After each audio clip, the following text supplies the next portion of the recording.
সুপ্রিয় দর্শক, আপনারা দেখছেন এসপিএন বাংলা টিভি। দেখুন ও সাবস্ক্রাইব করুন এসপিএন বাংলা টিভি, দেশ ও মানুষের কথা বলে। গরিবদের মাধ্যমে মানবাধিকার বাস্তবায়ন হচ্ছে। ধনীরা কখনো এখানে আসে না, তারা ব্যবসা খুঁজে, নাকি? যারা নন কুবের ওরা ব্যবসা খুঁজে, যে হিউম্যান রাইটস রিভিউ সোসাইটিতে ব্যবসা আছে কিনা। এই গত ৩৩ বছরে আমি বহু অফার পেয়েছি, বড় বড় অফার। আমার ব্যাংকের পরিবর্তন হয়ে যেতে হতো, কিন্তু সেটা আমি চাইনি।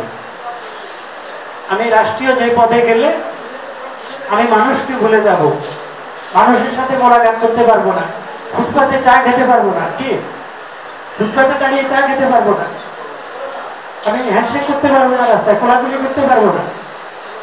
আমার গাড়ির বহর দেখলে আমার কাছে রঙ আসবে না, আসবে? তো সুতরাং এটাই বড় আনন্দের, যারা আপনারা সংগঠন করে কি পেটে ভাত দেয়।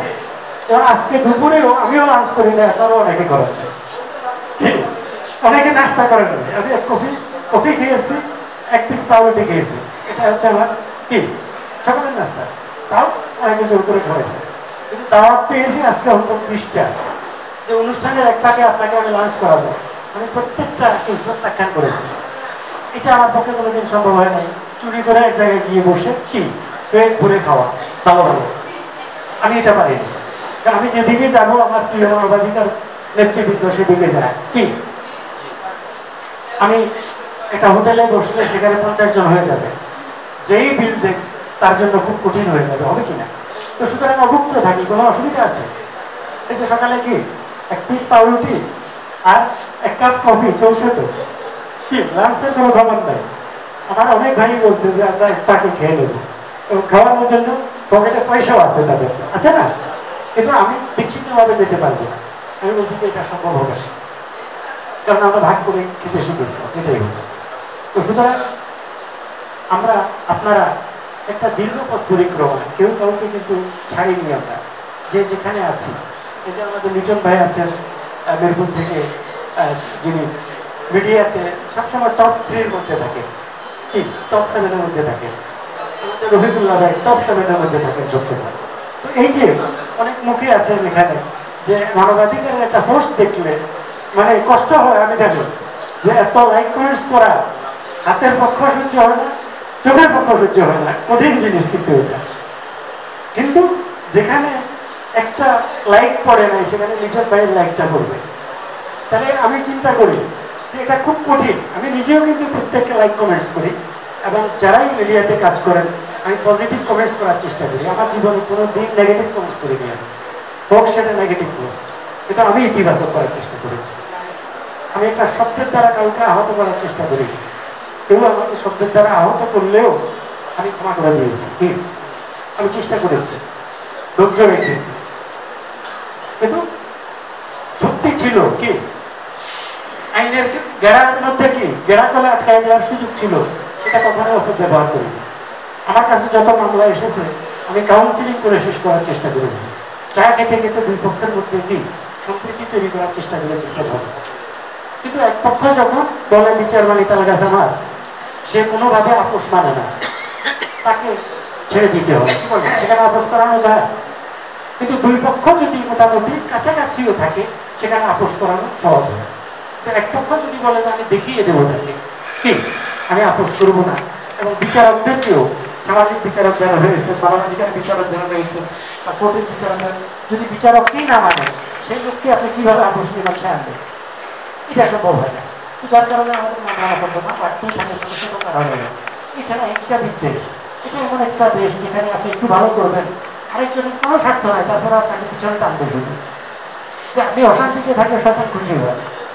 তো শয়তান খুশি হয় নাকি যে আপনি অশান্তিতে আছেন, তার কিন্তু খুব লাভ হচ্ছে না, শুধু মনে করেন যে সে দুজকে যাবে।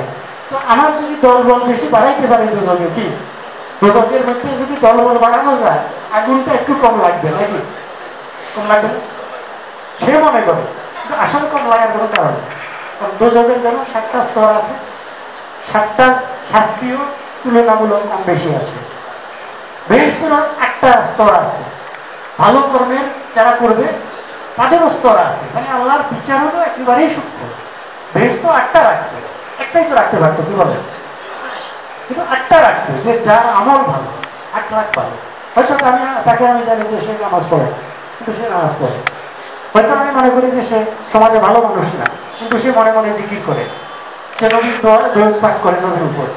এমন তো মানুষ আছে না, যে লোক দেখানো ইবাদত করে না, তাসবিরে এরকম করে না, কি আবার তাসবিকে এরকম করলেও তাদের বিরুদ্ধে আমরা কথা বলি না, কারণ সে এটাতে শান্তি পাচ্ছে, অসুবিধা নেই।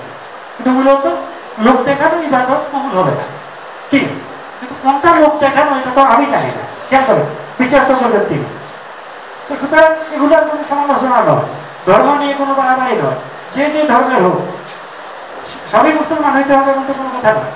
কি যেগুলোকে আমরা মুসলমান কান্ট্রি বলি না, সেখানে ডিসিপ্লিন অনেক বেশি, সেখানে মানব কল্যাণ অনেক বেশি। কি বলে আমাদের দেশ থেকে পালিয়ে গেলে তারা আশ্রয় দেয় কিনা, মানে আমরা তাদেরকে বিধর্মী বলি, কিন্তু তারা কোরআন ফলো করতেছে, হাদিস ফলো করতেছে, কি মুসলমানের আসল জিনিসগুলো তারা ফলো করছে। সেখানে চুরি ডাকাতি এরকম নেই, ডিসিপ্লিন আছে, রাস্তা ক্রস করার আইন আছে, আছে কিনা? কিন্তু আমাদের এখানে আমরা বেপরোয়া। আপনি যে পরিবহনে একটু উঠবেন, দেখবেন যে এই চায় সবাইকে মেসাকার করে সামনের দিকে চলে যাবে, কি কারণ মধ্যে ধৈর্য নেই, যে তারা কি হাসিল করবে আল্লাহ জানে। কি বলে অ্যাম্বুলেন্সের শব্দ আমরা দেখি বিভিন্ন দেশে, অ্যাম্বুলেন্সের শব্দ নাই সেখানে, সবাই একই ভাবে যাচ্ছে, রাষ্ট্রপতি প্রধানমন্ত্রী সবাই একই নিয়মে যাচ্ছে, কি সাধারণ নাগরিকের মতো। সাধারণ ইন্ডিয়ার দিকে আপনি থাকেন, আমি অনেক মন্ত্রীর সাথে আমি সাক্ষাৎ করেছি, ভেরি সিম্পল, একটা ধুতি, তারপরে একটা ধুতি একেবারে কম দামে ঘুরছে মন্ত্রী, একেবারে গাড়ি একটা নিয়ে আসছে নক্কর চক্কর ভাঙ্গা এরকম, কিন্তু দেশপ্রেম আছে, আছে কিনা? তো সুতরাং আমরা শুধু আবেগে সমালোচনা করবো না, কি আমরা সকলের সাথে প্রতিবেশীর সুলভ আচরণ করার দরকার আছে। প্রতিবেশী ছাড়া আমরা চলতে পারবো না।